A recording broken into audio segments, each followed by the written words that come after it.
Hello, everyone. I'm just waiting for everybody's audio to connect. Okay, I have a few small announcements.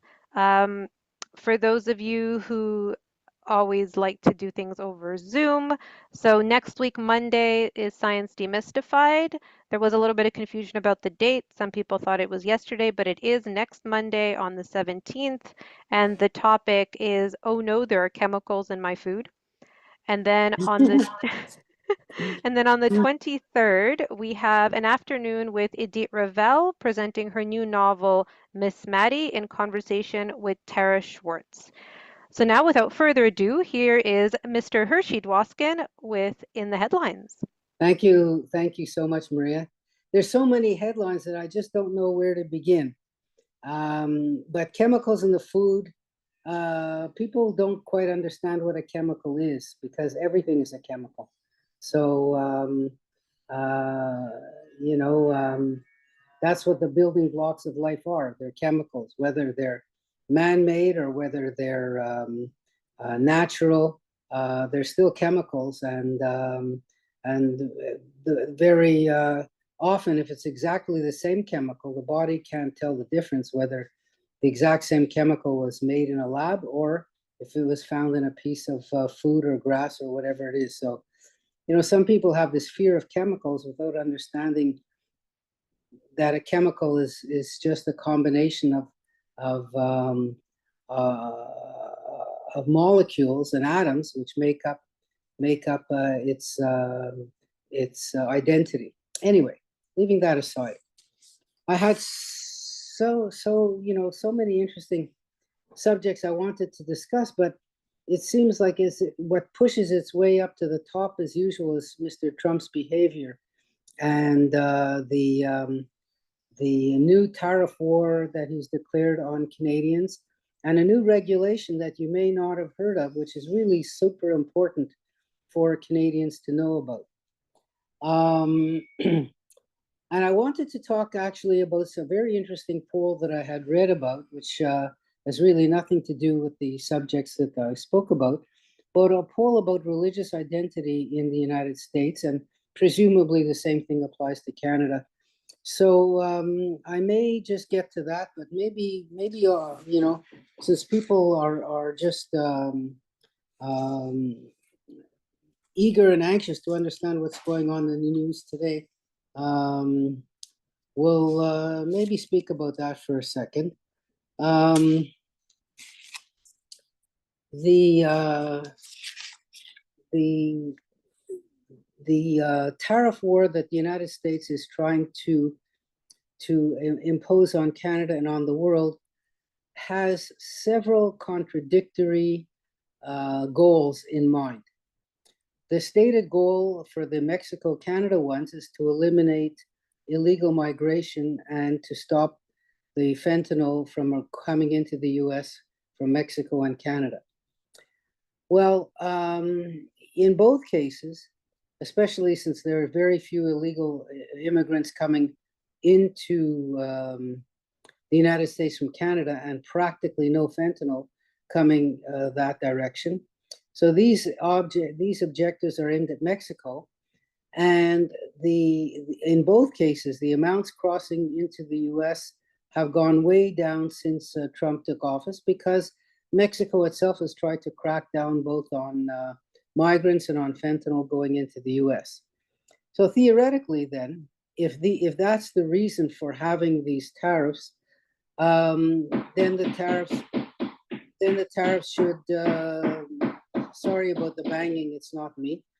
Then the tariffs should go down. But on the other hand, in that very same time, Trump is trying to sell tariffs as a means of improving the American economy by forcing people to buy goods made in the United States. That will encourage manufacturers to open up in the U.S. That will discourage imports from the rest of the world, and in that way, the money that's collected by tariffs will be able to use for all kinds of different purposes, including lowering taxes to American taxpayers.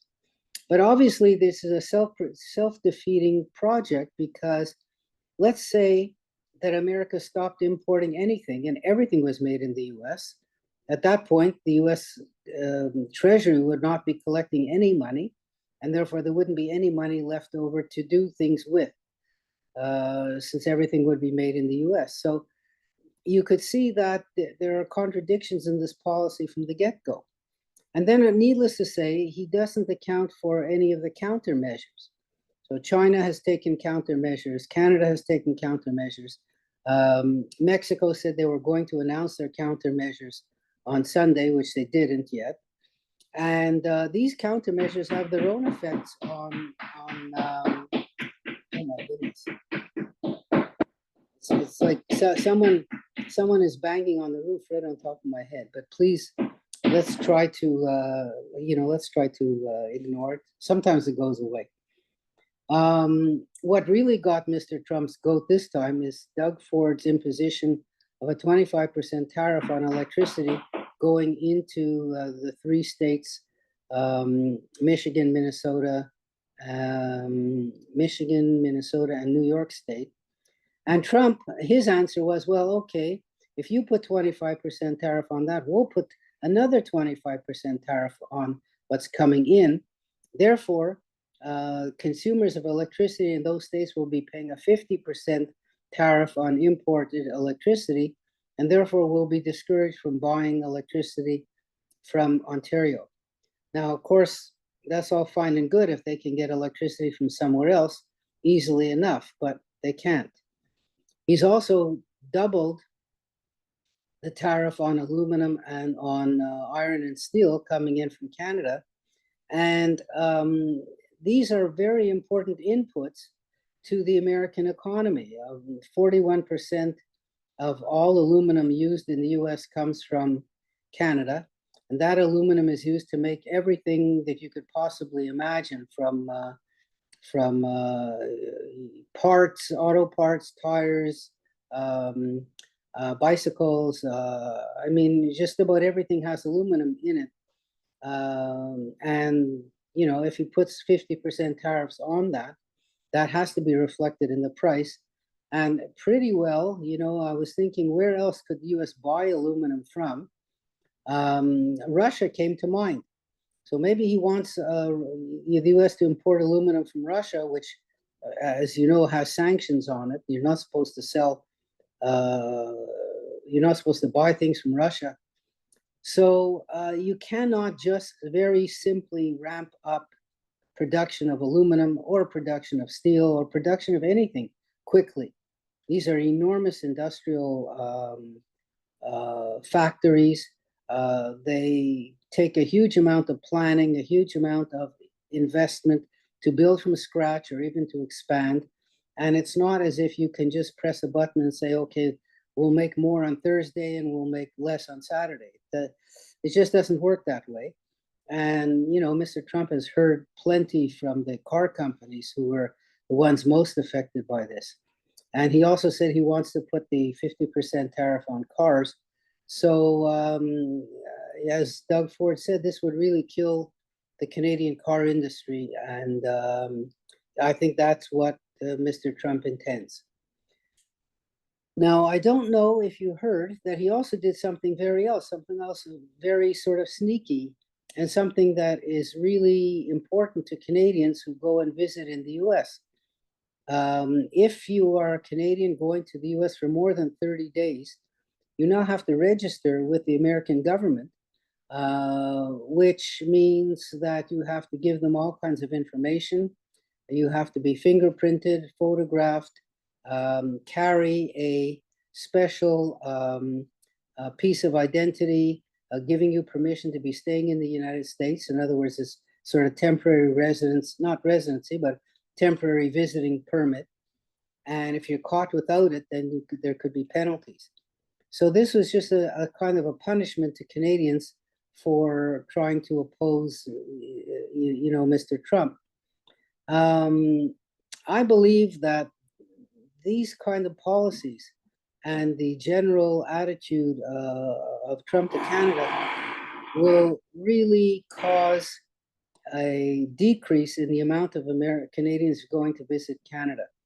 I was just reading in the CBC today in the British Columbia section that day trippers are down by 30% from February 2024 to 2025. Holy cow, I really hope you can't hear this. Um, the boycott of American goods is really ongoing. I'm just going to move. Let me just see. Do you happen to have a headset, perhaps? Can you? I'm going to go see if I can. Can you hear all that noise? Yeah, we can. Let me just see if I can. They're drilling away. Let me see if I can move to somewhere else. Okay. Guys, we're on the move. Let me just see. We're getting a tour of Mr. Dwoskin's condo. Let's see. There we go. Oh, much better. Let me see. All right, I'm going to just close my door.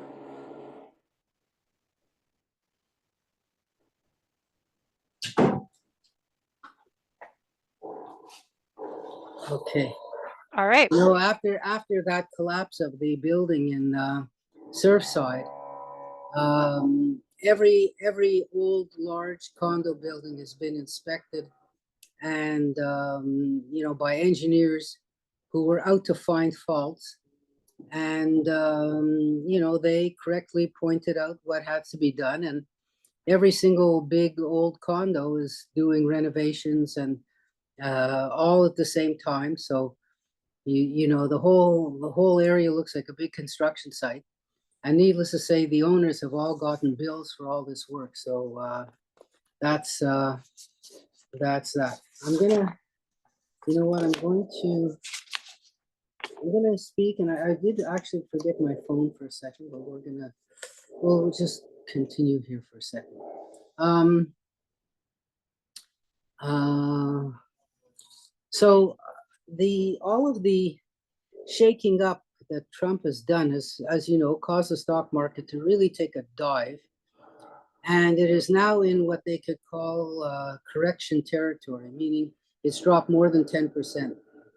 And the fear of recession has now come into the picture of the U.S. And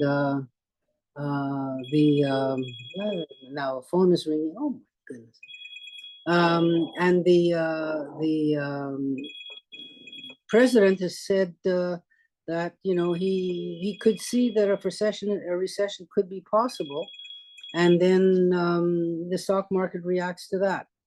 So Tesla shares were down 15% yesterday because people just feel that Musk is not a good boss to Tesla, and that people are going to boycott Tesla. So and Trump in exchange said, well, I'm going to buy a Tesla. That's his way of looking at things, doing things. And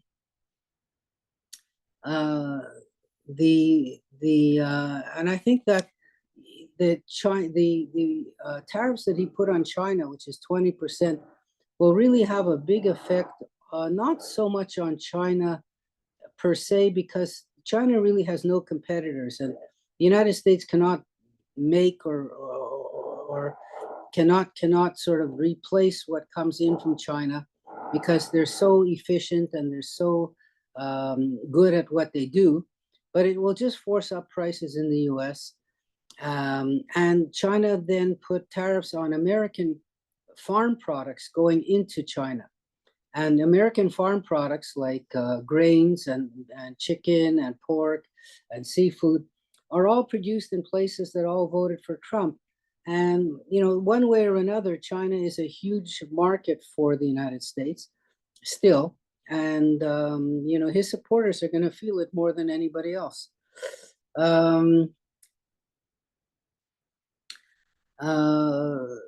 He's done so many things so quickly that it's so hard to keep up. He's against wind. He wants to stop all wind projects because he has a certain animus to wind power. He's turned around anything to do with the global warming. He says, forget about it, and I don't care about carbon emissions. And he's gonna give new permits for drilling for oil and gas on federal property. He's giving a new permit to open a new natural gas shipping port in Louisiana. He's given permits to cut timber on federal lands. So he's going all in on sort of against environmentalism, against fighting climate change, and for local production. And all of these here are policy decisions which obviously have consequences. Um, but you know, in the case of the permits for oil and gas, I mean, there's plenty of oil and gas in the U.S. and if he decides that he wants more production, the prices will just go down. So it wouldn't pay for people to start looking for oil and gas when prices are already so low. And what I'm trying to explain is that so many of the things that Trump is doing have their own internal contradictions about them. So leaving that aside, let's just mention the victory of Mr. Carney in the Liberal leadership selection process. And everyone was surprised that he got 86% of the total votes of the members, and he won every single riding in Canada. In other words, a majority of Liberals in every single constituency voted for Carney, so it makes him the undisputed leader of the party. There isn't any kind of resentment or any kind of split in the party over different factions because he was just so dominant. He was, as we remember, the former governor of the Bank of Canada. He was a governor of the Bank of England, which is an enormous job. And he held that post at the time of Brexit when the whole English financial system was being shaken up. He's a kind of a middle of the road liberal, I would describe him as. And he certainly is an expert on financial matters. Trump has threatened Canada not only on tariffs, but he's brought up he's initiated all kinds of disputes, things to do with the boundary and the management of the Great Lakes and the management of the Columbia River and the border. He's talked about NORAD, the North American radar system. He's talked about kicking Canada out of an alliance, security alliance between the US, Canada, Australia, New Zealand, and Great Britain. He just seems to have Canada in his sights for reasons that we may know and reasons that we may not know.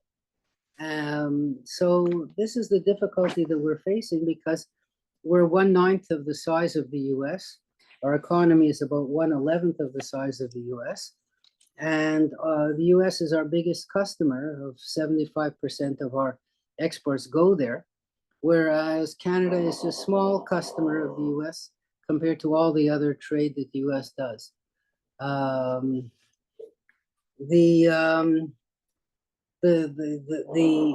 coming up of Carney and the replacement of Trudeau has led to a new poll, which you may have heard about or read about, showing that the Liberals would get 40.7% in a national election, and the Conservatives only 35.5%. So this new poll, I would have to say, disagrees with all the other polls that we've seen up until now, but it may be an indication that the lead that the Conservatives had, which was 30 points before, is definitely now down below 20%. Another recent poll showed the Conservatives at 40 and the Liberals at 31. So that's a 9-point lead, which is half of what it was when Trudeau was in office.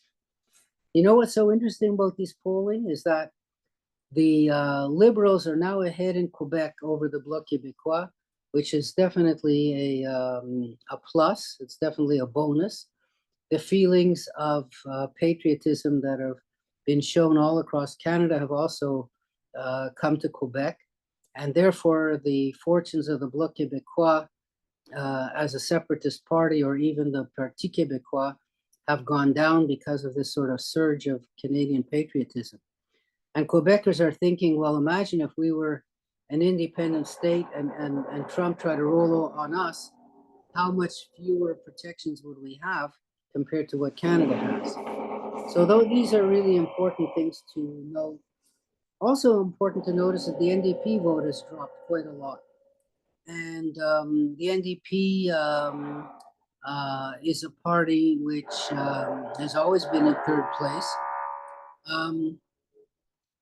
At one time, you might remember during the Jack Layton period, they formed the official opposition.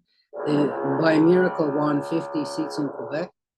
But when their vote drops from, say, somewhere around 18% to 12%, that could mean that they could end up with only a handful of seats if a national election was called.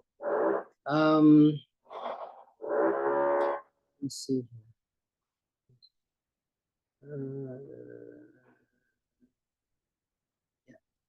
So, you know, we probably would expect to have an election. You know, Canada passed a law on on fixed election dates, saying that it's not fair for the party in power to decide when an election should be held because that gives them the advantage. And so they said, well, we're going to have an election every 4 years at a certain date, unless something happens. Now, obviously, if there's a minority government like there is now, and the government is defeated in the House of Commons, then there could be an election called. But changing a leader is not the fall of a government. And yet, Mr. Carney can well say, well, you know, look, I need the confidence of Canadians to be their prime minister. I can't just inherit a job. I have to put myself forward. And it would be logical for him to call an election, once he gets confirmed to be leader.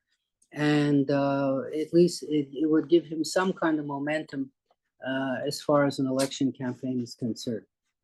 So, people who were writing off the Liberals for so long, now, if they are supporters of the Liberals, they now have more hope than before. On the other hand, if we look at Mr. Poilievre, who is the conservative leader, before the changeover in the Liberal leadership, Liberals were calling him a mini Trump. And it's because he has a sort of bombastic, populist type way of speaking and of acting. And it's an easy comparison to make, not an accurate one, but an easy one to make. And for sure, with Trump being the boogeyman and the bad man, the last thing probably ever wants is to be associated with Trump. So he's now joined the anti-Trump bandwagon and saying, you know, that he speaks Trump's language so he could deal with him better than an educated a bureaucrat type person like Mark Carney is. So that's going to be an interesting contrast in personalities to see. It will be all fought out of who's going to be more anti-Trump than the other person, and who could be a more effective spokesman for Canada against the U.S. Between the two leaders. So it will be interesting to see how that plays out.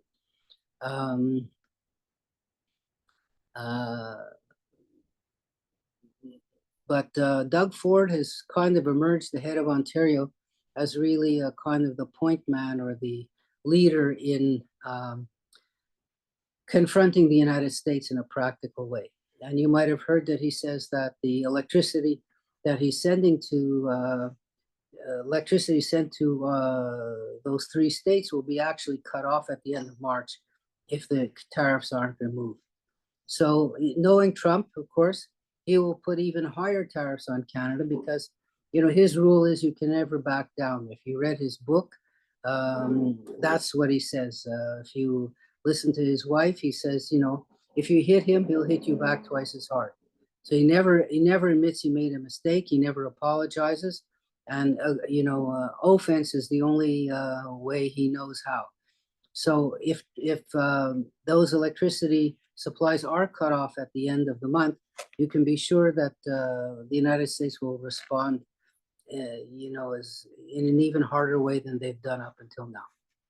So let's leave that aside for now. That's another subject that we had. Let me say a few words about Syria, because there were some very big events that happened this week, some really important events that happened this week. I'm just going to change my position here a little second. Hold on. There we are. First of all, there was a battle and even civilian massacre in Syria this week, which hasn't really happened on any scale since the revolutionary takeover of Syria by the new administration and the fall of Mr. Assad. The strongest backers of Assad are members of a minority in Syria called the Alawite, and these people are a kind of a Shiite brand of Islam. And in general, these people are really quite secular, quite, we'll call it more modern. Definitely, the position of women is much more equal than in the other forms of Islam. And there were some people from that minority who, the strongest backers of Assad, who kept their weapons after the revolution succeeded. And apparently there was a small confrontation with the Syrian army. And in revenge of that confrontation, mobs of militia associated with the government came into the Alawite areas in the coastal part of Syria and killed somewhere around 800 or maybe 1,000 people, most of them civilians, most of them sort of executed. And this was the first sort of major disturbance after the revolution took place. The killing stopped. The government kind of took control.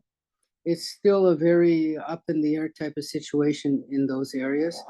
The sort of presence of the fighters of the government associated with the most conservative Sunni Islam militia, their mere presence in the Alawite areas was enough to sort of make people nervous and set them off and feel as if they're being occupied or they're being suspected. And many of the people living there were the strongest backers and agents and army people who belonged to Assad's militia and Assad's military. So, it was kind of the most radical elements on one side facing the most radical elements on the other side in the whole Syrian civil war. And it's inevitable that some kind of clashes would happen. But on the other hand, we read today really important news there that both the Druze people and the Kurdish people, who are other important minorities in Syria, that they have come to some kind of an agreement with the Syrian government to be integrated back into the Syrian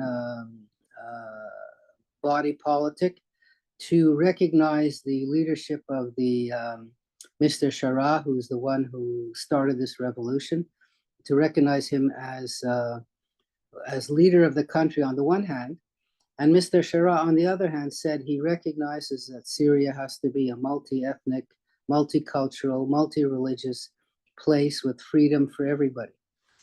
Now, he said that before, except he hasn't really done anything about it. He hasn't named a new leadership council. He hasn't called for elections. He hasn't integrated the minority groups into any sort of government body.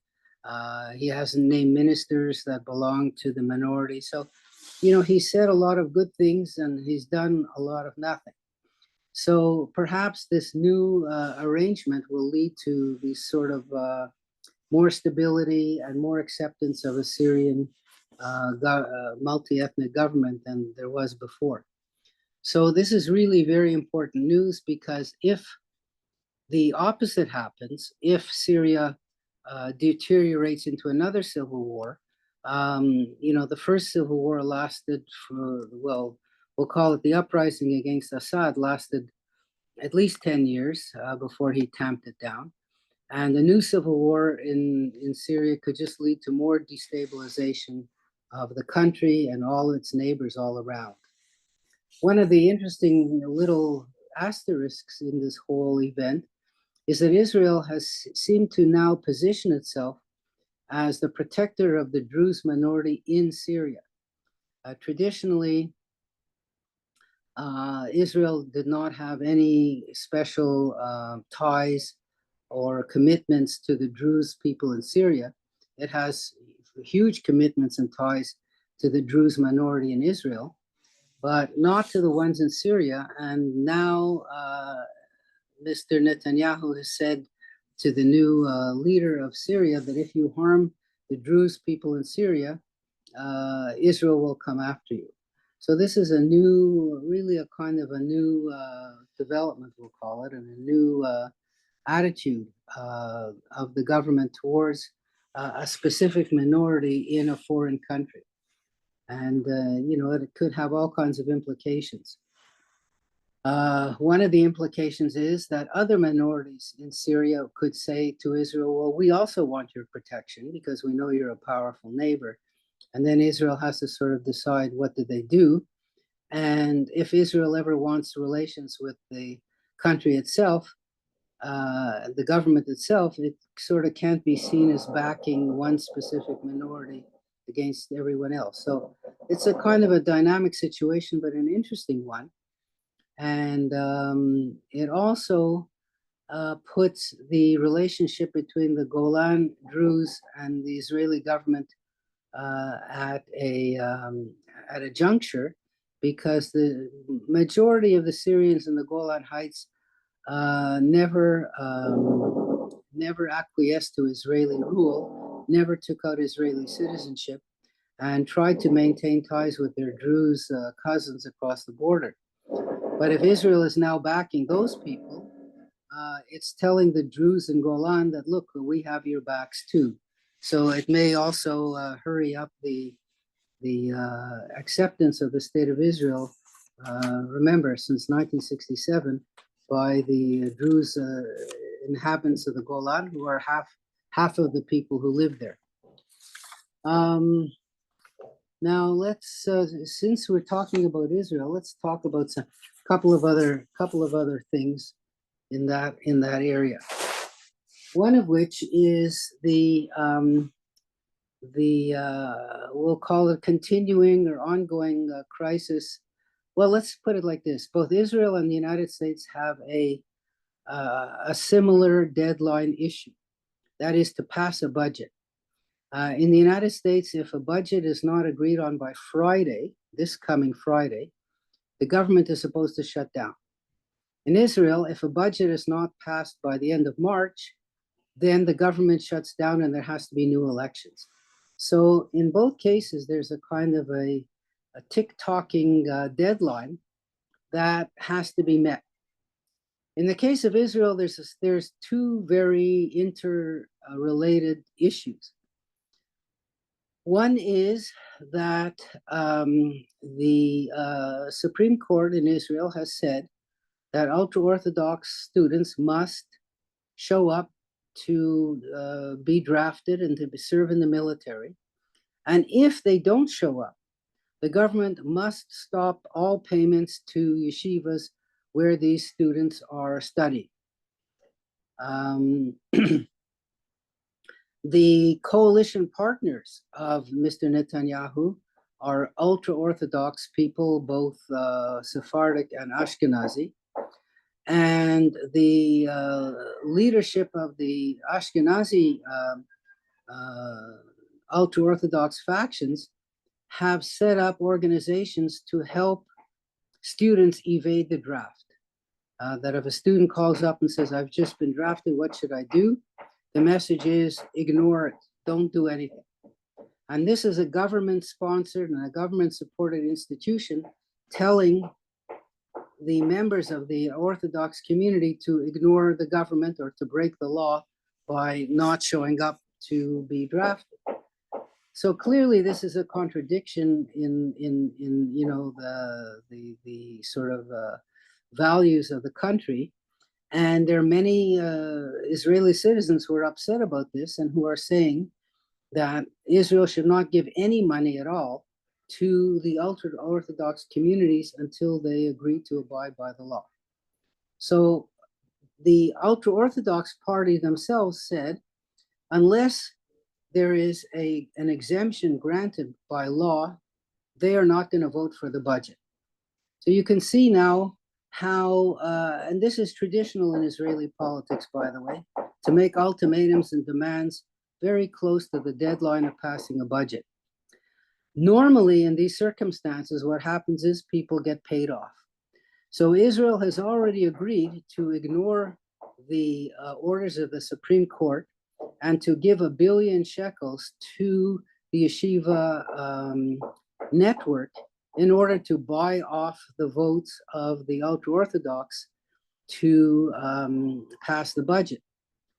But at this point, the ultra-Orthodox are saying, well, we can't be bought off, and I'm going to put the word yet in brackets, because we still want that exemption for our students. The problem being that for the Likud party, there are many people in that party who don't agree with the exemption and who are against it and who are strongly against it. And they say, we will never vote for an exemption. So you could see where this sort of stalemate, or what's it called, Mexican standoff or something like that.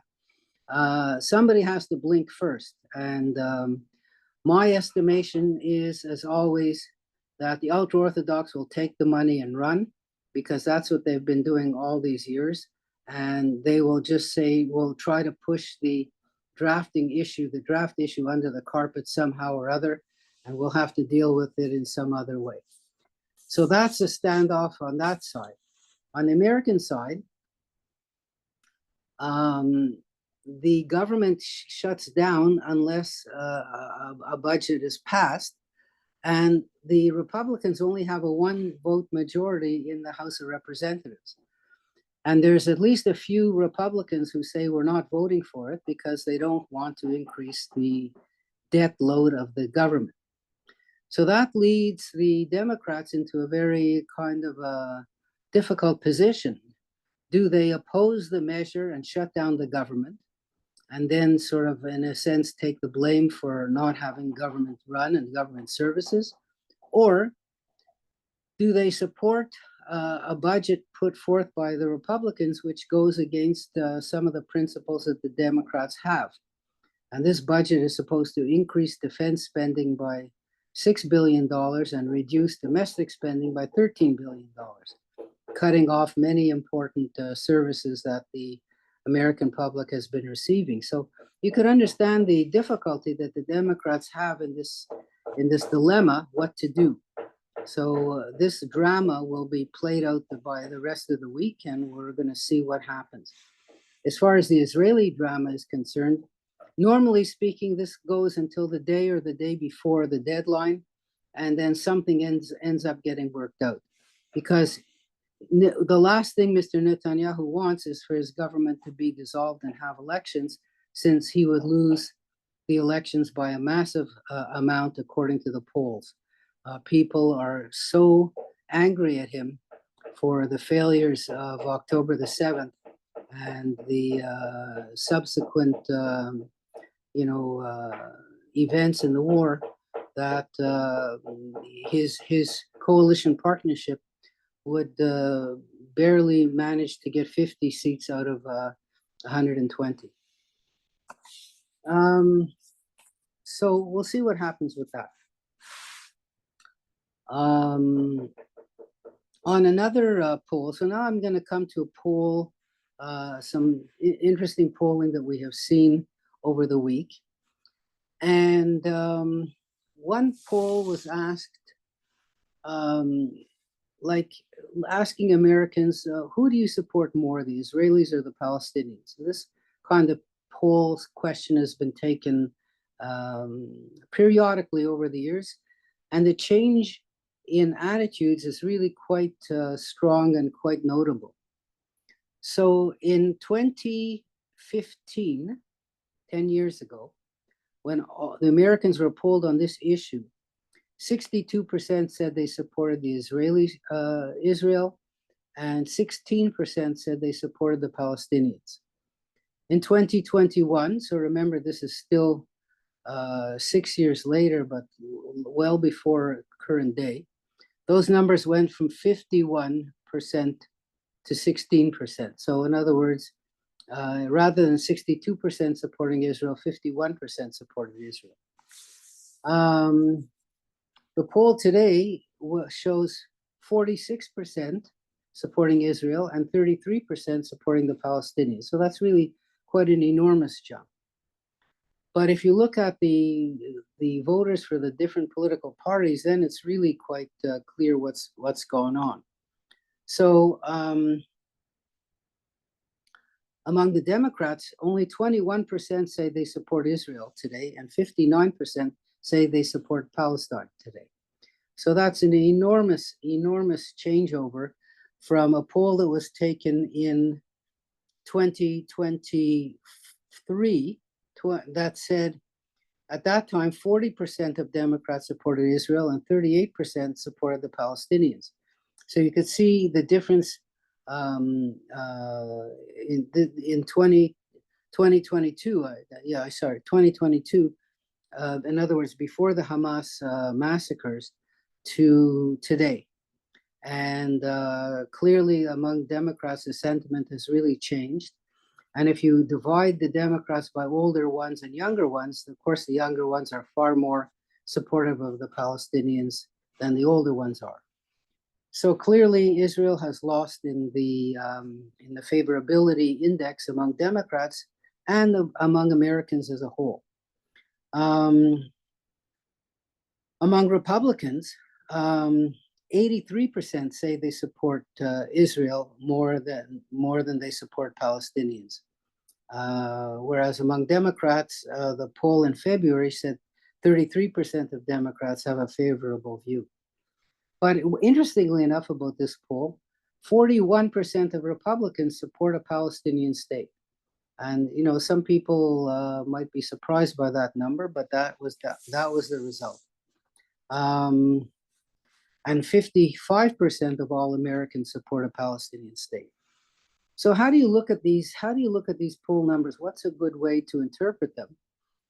And one of them is to say that the word Israel in the minds of many people equals to Netanyahu. In other words, you can't separate the leader of the country from the country itself. And Mr. Netanyahu, of course, he's got under 50% support in Israel. So, Americans similarly take a negative. I mean, if the Israelis don't like him, why should the Americans like him? Put it in that sense. Remember that the publicity of the suffering of the people of Gaza has really not been shown on Israeli television. That Israelis are marginally aware of the situation or the humanitarian crisis, we'll call it, in Gaza, whereas Americans are super aware of that because of continuous television coverage by some networks that don't like Israel and reporters who don't like Israel. And the news is made up of what you choose to show, and not necessarily what kind of a dispassionate selection of what's important. So if you choose to highlight suffering of Palestinians, it's not that it's not true, but there's no context to it. But still, if people are shown the same full pictures over and over again, they will sympathize with these people who are, definitely suffering. You heard the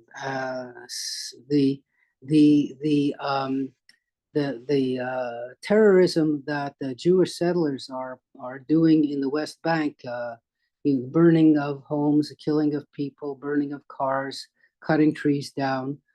These get well publicized in the US. So therefore, if people watch these things, they are going to be anti-Israel because this minority of people are causing so much damage to Israel's public relations. And I believe personally that I don't think that Mr. Netanyahu appreciates the damage caused to Israel's image by the actions of a few determined radical settler terrorists. And of course, having two terrorists in his cabinet, Mr. Smotrich and Mr. Ben Gvir, they say that Jews are allowed to do anything they want to Palestinians and should never go to jail. So with that kind of attitude, it's clear that trouble is going to happen once these actions take place. Sorry about that. I just have to move. If you excuse me 1 minute, I forgot when I moved here, I didn't take my phone, and there's something on my phone that I wanted to show you.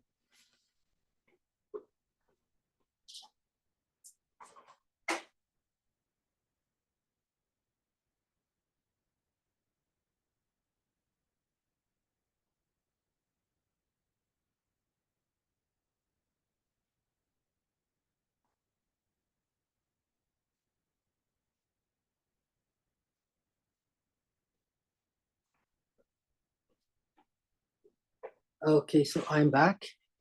So this is a poll done by the Pew organization, a very, very respected, methodical organization, which does surveys and multi-year surveys of on all kinds of subjects.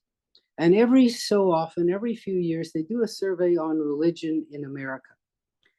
And then they publish the results in very, very in big detail. So I'm going to share with you some of the results that I found really kind of interesting in this whole survey. And the survey was done in 2024, so it's still very, very current. And they asked, for example, the first question they asked for, do you identify with any religion? And in the United States, 62% of US adults identified as Christians, which is almost 10% less than 2014 and 16% less than in 2007, sorry. That 62% figure, they say, though, hasn't really changed much in the last few years. So what they're trying to highlight is that the decline in the number of people who identify as Christians in the US has more or less stopped at around 60 to 62%.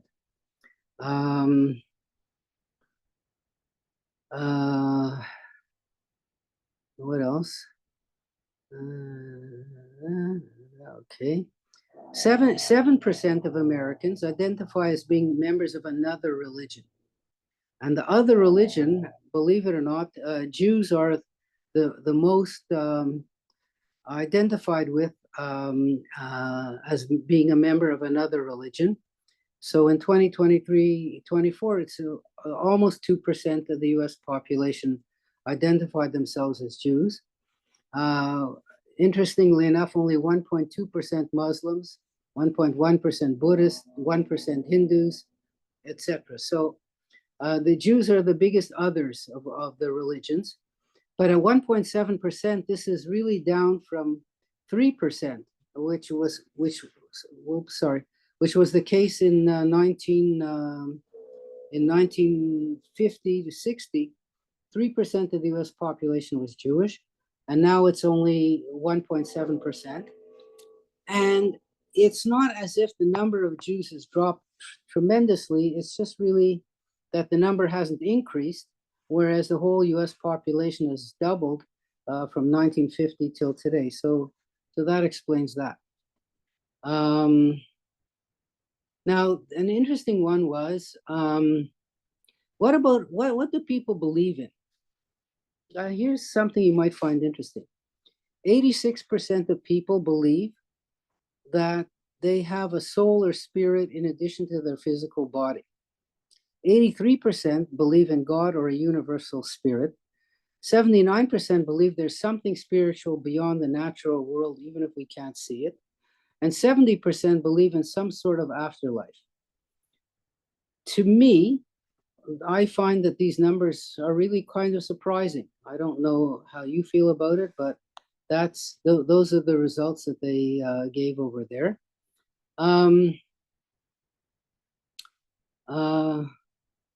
Obviously, if you want to break this down according to age, the younger you are, the less likely you are to identify as a Christian. 46% of US people under 24 identified as being Christian, and 80% of people over 75 identified that way. 27, this is also surprising, I find. 27% of young people say they pray daily, whereas 58% of over 75 say they do the same. And religious services at least once a month. 25% of young people and 50% of older people say they do those things. So those are interesting statistics and interesting ones. But there's a large number of Americans who say they don't have a religion. They're not affiliated. They don't believe in anything. And younger people are 43% of people who say that, versus older people, only 13% say that.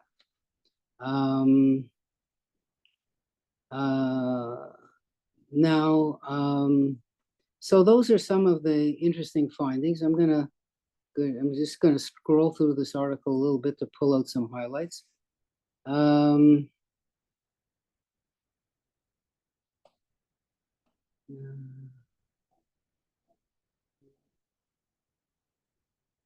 Because it's really very detailed. Obviously, people who were raised in a religious family tend to keep that, and vice versa. So that's not surprising in that area. And people who are strongly identified as Christians are the ones who are most likely to say they pray daily. I remember, saying grace over meals, which many Americans do. That counts as being praying daily. The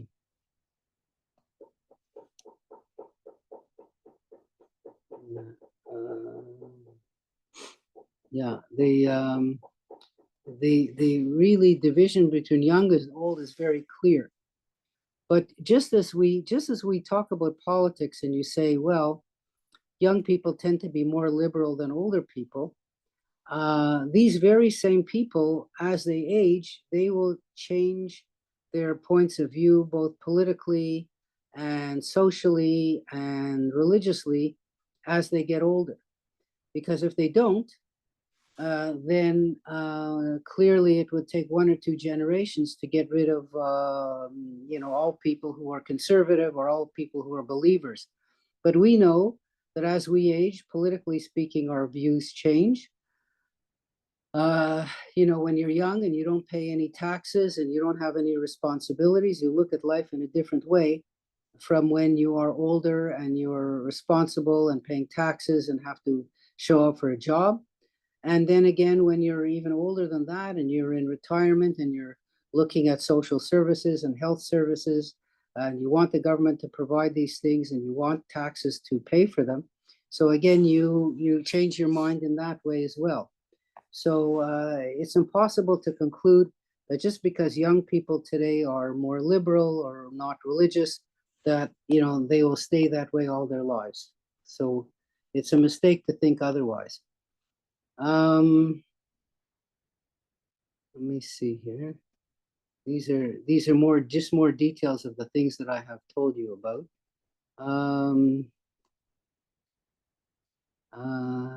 Let's see.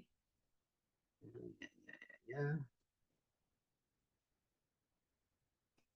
Huh. I just got a flash here. It says Ontario has suspended its 25% surcharge on American electricity. So it goes to show that Trump's hard-handed actions have led to very quick consequences. Really quick ones. Um,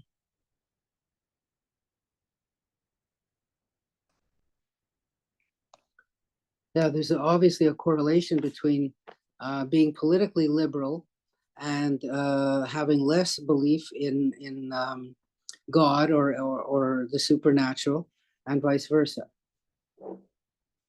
Um, go through here. What happened here? Mhm.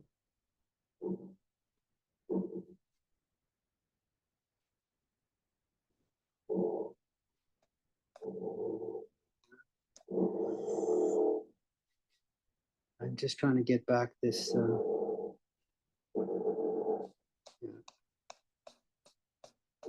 Just flipping through this here study a little more. Oh, you know what? An interesting statistic was for among Jews. I'm going to see if I can find it here because this is like a 25 page, report, and that's why it's so detailed. They go into something like 20 different Christian denominations, looking at each one separately. Let me find out. Let's see here.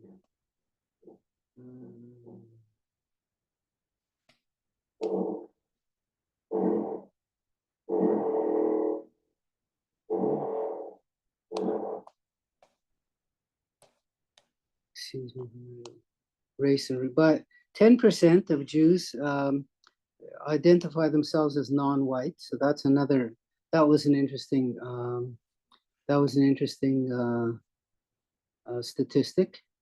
Um, but non-white, the way they refer to it in the American census is if you're Hispanic, you're counted as a non-white. So, there's very many Hispanic Jews in the U.S. and if you look at their skin color, they're as white as any white person. But that's just the way they look at things.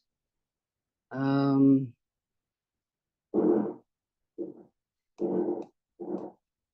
and they look at how you were brought up compared to how you are now. Um, so do you continue the same thing as how you were brought up, or are you changing?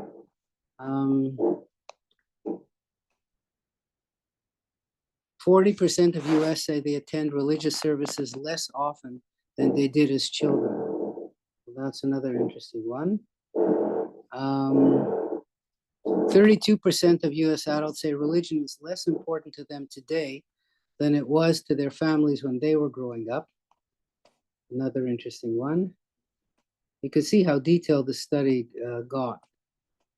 Let me just see here. I'm trying to find out. Raising children. And of course, children who are of mixed marriages, they tend to be obviously the couple are less religious than they would have been otherwise. Um,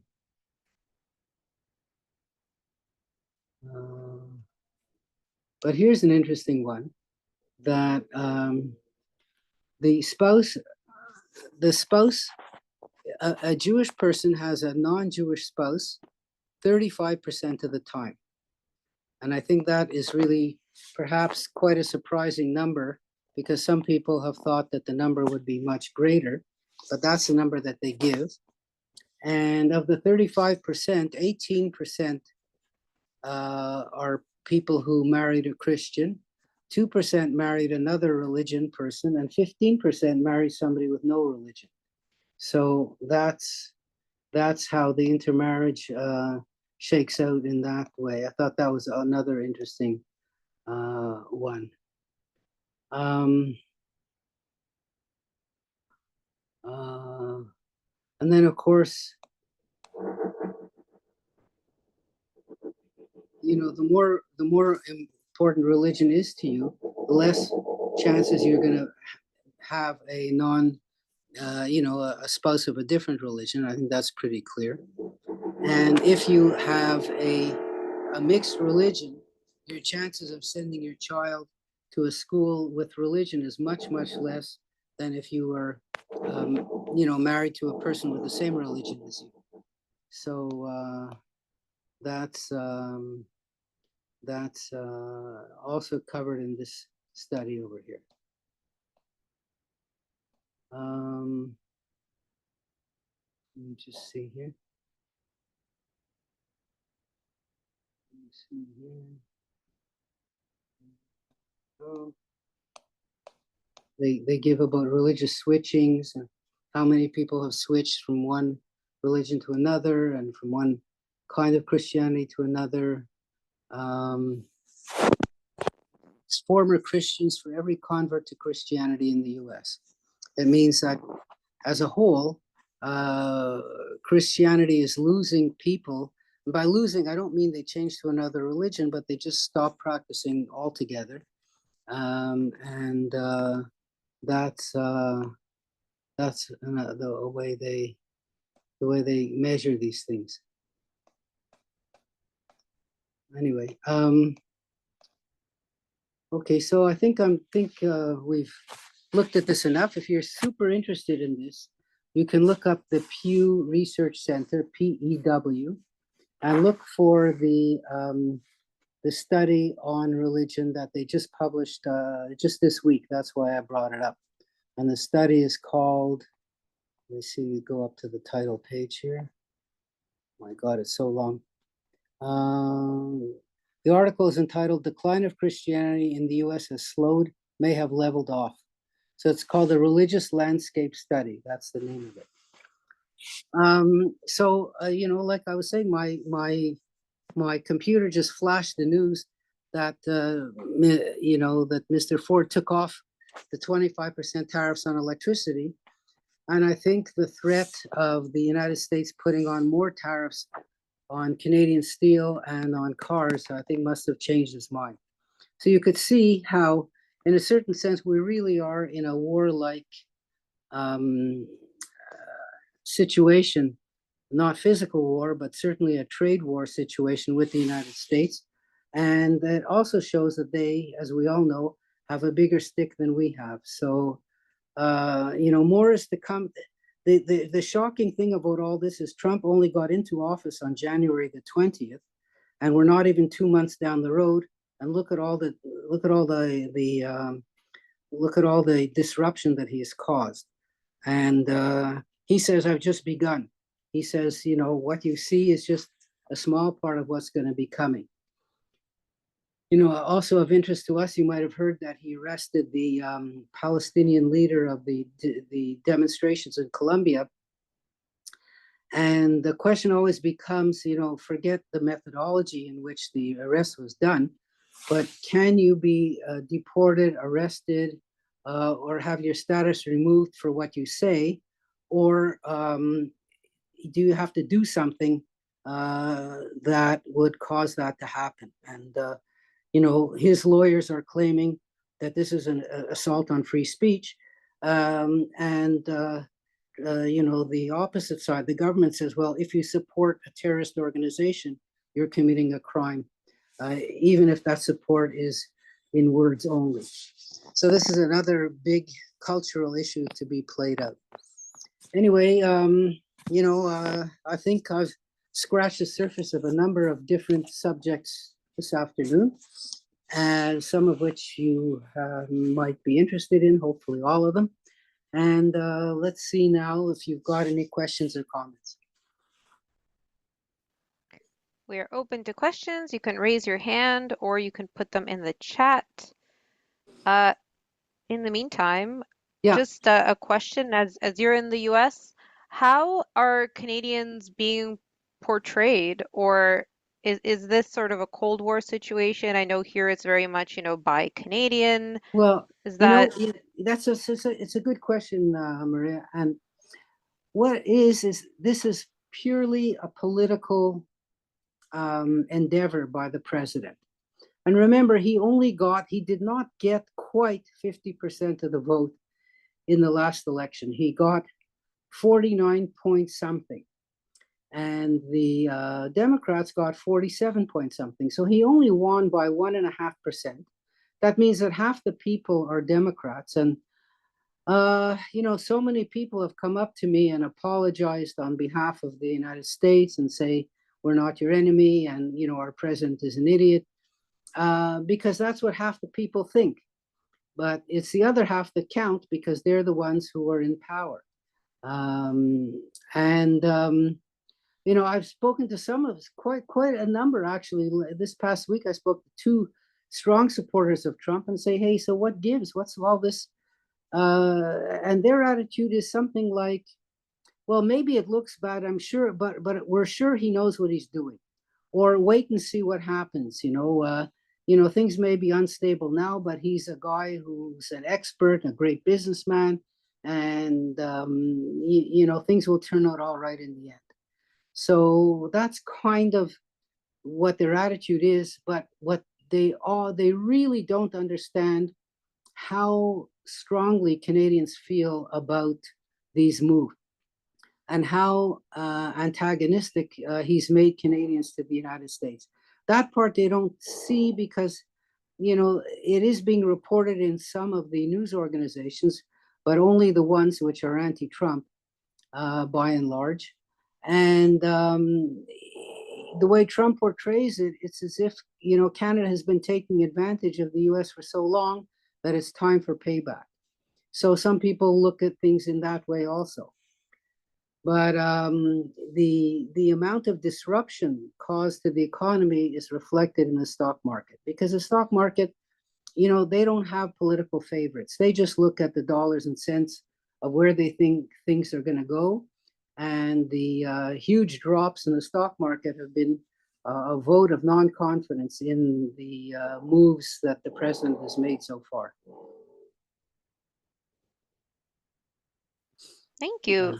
So Yeah. we have a comment from the chat, just a compliment saying thank you for another interesting talk. And Oh, then we thank have you. we do have a question. Mhm. Uh, this person says the New York Times just announced that the U.S. is resuming military aid to Ukraine. How do you interpret that given his meeting with Zelensky? Well, that's that leaving aside everything else about Trump, his relationship with Russia is a real conundrum. And it's a super conundrum to the Republican Party because, Russia has always been portrayed as the enemy of the US, as the boogeyman of the US. And the Republicans have always been more hawkish than the Democrats on foreign affairs. In other words, they're more willing to spend money to oppose their enemies. They're more willing to engage in some sort of conflict, even if the conflict is not a physical conflict. The Republicans were the hawks, voting for more defense, more of everything. And it was universally accepted that Russia is an enemy. I recall when the Russia invaded the Ukraine, even down here in the States, because this war has been going on now for 3 years. I mean, there were Ukrainian flags flying all over the place. People put them up in their driveways, and people put up flags to show solidarity with the Ukraine, if nothing else. I don't see any of those anymore, by the way. But you know how Trump could go and say that Ukraine started the war is beyond every single Republican who's been elected to Congress. There are no pro-Russian Republicans, kind of as they, we were accused in Canada of having pro-Chinese members of parliament put there by China. But Russia hasn't installed any of its agents in the U.S. Congress, and yet Trump, sort of on his own, just came up with this whole idea, shifting 180 degrees in who the United States wants to support. You remember that he was saying during the election campaign he would end the war on day one. Never said how. He never said, "Oh, I believe that Russia should just take over the Ukraine." But he definitely has sympathies with Putin, either for reasons that we don't know, financial reasons perhaps, or simply because he just loves dictators and he loves strong people, supposedly, and that's where his sympathies are. But the members of Congress, his own members of Congress, don't agree with that. And they've been telling him that. And they were saying, look, we do support the Ukraine, and we understand that if we are in NATO, and if Russia does take over the Ukraine, and Russia then invades the next door countries to the Ukraine, we will be, who are members of NATO, for example, Estonia, Latvia, Lithuania, by our treaty obligations, will be obliged to defend those countries. Trump, of course, would say, no, we're not obliged to do anything, and because he makes up his own rules. But he tried to work out some kind of a deal with the Ukraine, saying that, well, Ukraine could mortgage all its assets to the U.S. in exchange for the U.S. helping the Ukraine. And the Ukrainians are in such a desperate position that they agreed to do something like that until the two, Zelensky and Trump, had a fight in public in Washington. So it looks like the Ukrainians are willing to sort of go back on their word. It looks like they're willing to sign some sort of ceasefire. It looks like they're willing to to agree that in the long run, Russia may take over parts of the Ukraine that they already conquered, because that's what happens when you negotiate from a point of weakness.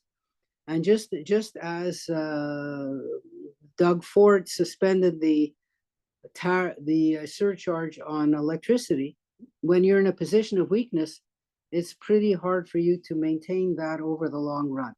And it's amazing that the Ukraine has managed to hold off the Russians for 3 years. I think this should go down in history as an example of the David and Goliath story. I don't see any other questions. I'm sure we'll have lots more next Yeah. week. Oh, well, we'll see. We will, what's so amazing is that with this guy, things can turn around 180 degrees in one day. And it's really, really shocking. They have what's called a fear index. That's what it's called. A fear index on the U.S. markets, which says it kind of measures how fearful people are of bad things happening. And that index is really at its all-time high.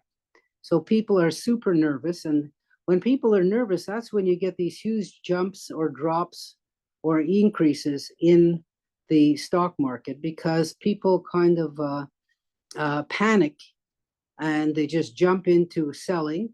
And when things get down low enough, they'll jump into buying. And so this volatility is to be expected in the medium term, until Trump finally calms down and figures out exactly where things are going to stay. But it is, for people who are in that industry, for people who are, in the finance industry, and even ourselves as retirees, where our pension plans are invested in the stock market, these things have an actual effect on us. Not that we could sort of, point to it and look at it, exactly day by day, but certainly if things collapse, then our pensions invested in these things will also go down, and that will affect us, all of us. Okay, Yeah. thank you so much for the Okay. lecture, and You're we shall welcome. see you next Yeah. week. So we'll see you all next week. Thank you all for listening, and have a good week. And we'll see you next Tuesday. Oh goodness, a last question has come in. Okay, Do you want sure. to take it? It Sure, says, absolutely. Yeah. Mark Carney is brilliant, has a great CV, and is a class act. But do you have to be a backstabber and mean-spirited to be a great leader? I don't think so. I don't think that that's the case. I really don't. I think what sometimes people who have a kind of we'll call it a small L liberal kind of Canadian outlook don't really appreciate the amount of the amount that a leader has to be show strength and show consistency. I think that the biggest criticism of Trudeau was that he was wishy-washy, that he never had a strong opinion on anything, that he could be influenced by, one way or another, and that he wasn't in any way, the word strong comes to mind. And I think that's an important attribute of a leader. And sometimes you learn, you can grow into that sort of personality, but most often either you have it or you don't have it. And we all certainly can remember, if we look back at our history books, we can remember who the strong leaders were and who the weak leaders were. And if you think, certainly in Canadian politics, you can think of Pierre-Elliott Trudeau as a strong leader, or René Lévesque as a strong leader. And the ones who are less memorable, like Pauline Marois or I don't know who, John Turner, the ones who didn't have a dynamic personality, these people might have accomplished a lot in legislatively, but not made a good impression or a long-lasting impression on history. You can think in Israeli politics of David Ben-Gurion or Menachem Begin as being strong, and Levi Eshkol and Olmert as being weaker. Or in India, you have Modi, who's strong, but Manoman Singh, who was there before, is not. So, we know, but strong leaders don't necessarily mean good leaders. It just means that they're strong and that they are memorable, but they can make mistakes just like anybody else can. So the times seem to call for strong leadership, and Mark Carney, definitely has to step up to that job. But in the end, I don't know, but I don't think he could win an election. Somehow, I think that the Conservatives' message is that you can't excuse 4 years of Trudeau with 2 weeks of Carney. So we'll see what happens in that score. But the polls are definitely shifting. That's for very sure. The damage that Trump has done to Canadian-American relations is not something that could be over in a week. I think that's also important for Americans to realize, is that when he rips up a relationship either with Canada or with Europe, people just will not respect you, or they'll suspect you. If you say anything in the future, they won't believe you. Or they'll say, well, we want assurances. We want something, stronger than just your word. So the damage that he's causing to the U.S. is just huge. And it's not something that could be appreciated, in the first 2 weeks of his term. Someone else is asking, the Dow went up 400 points during your talk. Any comment? Yeah. Well, that's because it's because it went down 800 yesterday. And the tendency of the stock market is to overreact and then to bounce back on the overreaction. So if the stock market will go up 1,000 points one day, it's sure to drop the next day, and vice versa. And the reason for that is many trades are made by computers. They're made on momentum. So wherever the momentum is going,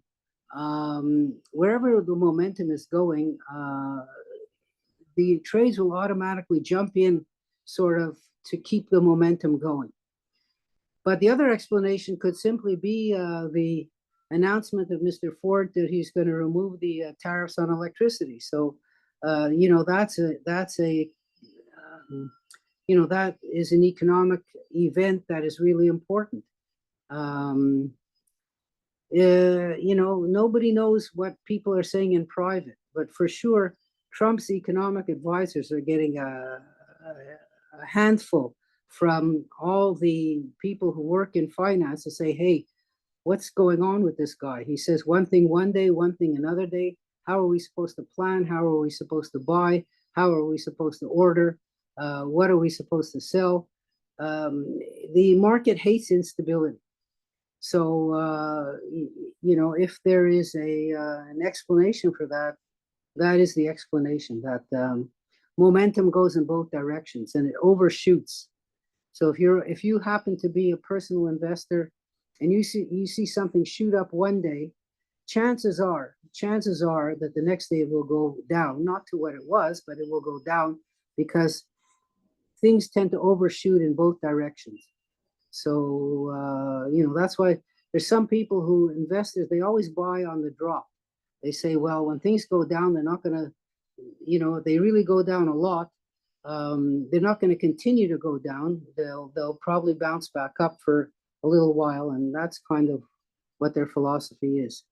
So that is the explanation, that things tend to react, and then there's a correction to the overreaction. But still, the market is down since he took over, and it's only been 2 months. Okay. All right. Okay. We will see you next week. Thank you Okay. so Thanks much, again, Mr. Dwoskin. everybody. We'll see you Bye. next week. Bye. Bye.